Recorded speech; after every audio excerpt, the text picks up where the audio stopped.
Ей оралмандар, бастарыңа күн туған кезде қашып кетіп, енді бейбітшілік заман орнағанда қазақ даласына қайта келіп жүрсіңдер деп өз қандастарымызды кемсітіп жүрген дүбәралардың бар екенін білеміз. Өзбекстанға барған сапарында Навай облысына бардым ағайын. Ол жерде Кенмық, Заравшан, Зафарабад деген қалаларда болдым. Тұрғындардың 60-70% қазақ. Одан ары қарай Тамдыбұлақ, Жаңатамды, Ажырықты деген ауылдарға бардым. Bir өзбек не бір орыс көргенім жоқ. Тұрғындардың барлығы кіші жүз әлімұлы. Ойлаңыздар, құрметті қазақ елі. Білмейтіндерге айта кетейін, сол дәл Навай облысында кіші жүздің биі Әйтеке би жатыр. Одан ары қарай жүрсең Хорезмде қазақтың 3-ші ханы Бұрындық жатыр. Оның жанында қазақтың хас батыры Сырымды Атұлы жатыр.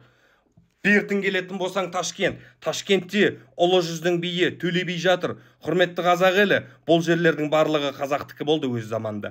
Өкінішке орай, Ресей империясының кесірінен, Совет өкіметінің, Совет одағының кесірінен біз ол жерлерден айырылып қалдық.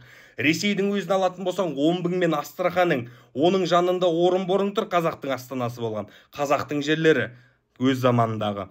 Дәл сол Астраханда немесе Орынборда қателеспесем, қазақтың сазгері, күйшісі Құрманғазы жатыр.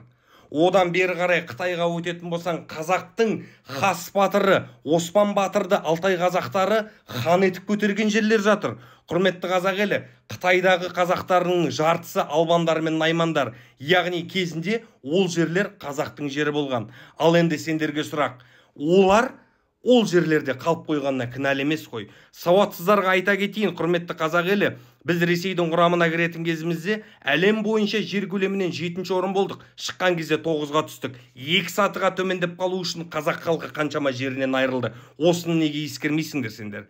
Сендер ойлайсыңдар ма, Қазақстанда туылып өскен біздің басқа жақтан келген қандастарымыздан бір жеріміз артық деп? Жоқ. Сендер менің қандай бауырымсыңдар, қандастар да дәл маған сондай бауыр. Қандастардың дәл осы жерде туылып өскен қазақтардан еш жері артық та емес, кем де емес. Мен ешкімді бөліп жармаймын. Я, мен Алматыда туылып өстім, бірақ мен үшін қазақ болса, ол бауыр. Сендер сонда сендердің логикаларын түсінбедім. Сендер өз жерлеріңді бөтендерден қызғанбайды екенсіңдер да, кірсе кіре берсін, мейлі, ал өзіміздің қазақтардан сендер неге қызғанасыңдар? Осы сұраққа жауап беріңіздер. Адаспай жүріңіздер. Қазақтың жері кең болған, және де қазақтың сол жерлерінде қалып қойған бауырларымыз оралман емес. Олар біздің қандастарымыз. Олар бізден артық болмаса еш жері кем емес.